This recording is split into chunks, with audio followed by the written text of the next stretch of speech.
کیا آپ کو معلوم ہے کہ شیطان کے بھی اپنے پیغمبر ہوتے ہیں اور ان کی بھی اپنی کتابیں ہوتی ہیں؟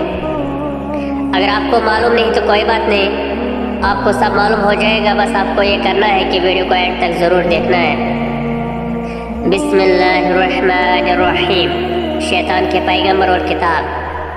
خدا تعالیٰ نے شیطان کو مردود کیا تو شیطان نے کہا، الہی تو بنی آدم میں پیغمبروں کو بھیجے گا، کتابیں نازل کرے گا، میرے پیغمبر اور میری کتاب بھی کوئی ہونی چاہیے۔ خدا تعالیٰ نے فرمایا، کاہن نجوم میں تیرے پیغمبر ہوں گے۔ عرض کیا، میری کتاب؟ فرمایا، خیال تک بندی اور جھوٹے شعر تیری کتاب ہے۔ عرض کیا، میرا موزن؟ فرمایا، راگ اور گانا۔ عرض کیا، میری مسجد؟ فرمایا، فتنہ انگیز بازار۔ عرض کیا، اور میرا کھانا؟ فرمایا، جس پر میرا نام نہ لیا جائے وہ تیرا کھانا ہے۔ عرض کیا، اور میرا پانی؟ فرمایا، نشیلی چیزیں۔ عرض کیا، اور میرا جال؟ فرمایا، عورتیں۔ نزہۃ المجالس صفحہ نمبر 32 جلد نمبر 2۔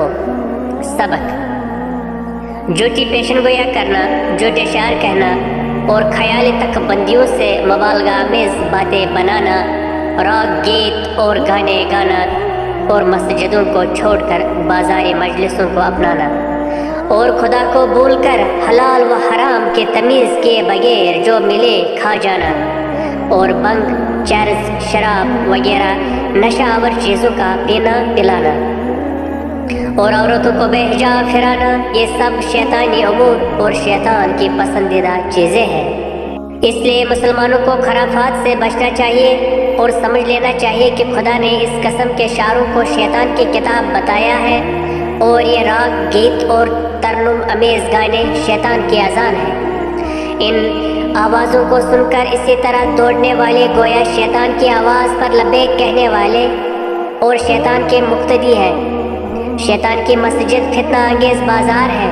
اللہ کی اذان اللہ کی مسجد میں ہوتی ہے اور شیطان کی اذان یعنی گیت اور گانے شیطان کی مسجد بازار میں ہوتی ہے۔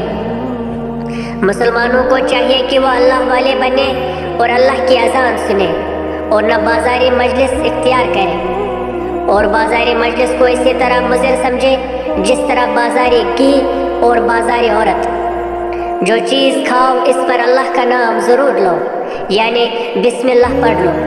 بھول جاؤ تو کھاتے ہوئے جب بھی یاد آئے پڑھو اور شراب، بھنگ، چرس وغیرہ نشیلی چیزوں سے بچو، کیونکہ یہ شیطانی مشروبات ہے اور کسی ایسی دکان کے قریب بھی نہ جاؤ جہاں شیطان نے مشروبات کا انتظام کر رکھا ہو۔ اور عورتوں کو پردے میں رکھو، انہیں بے حجاب و بے ستر باہر پھرا کر شیطان کے لیے یہ موقع پیدا نہ کرو کہ وہ ان بے حجاب عورتوں کے ذریعہ سے مردوں کا شکار کرے، کیونکہ انہی بے حجاب عورتوں کو شیطان کا جال بتایا گیا ہے۔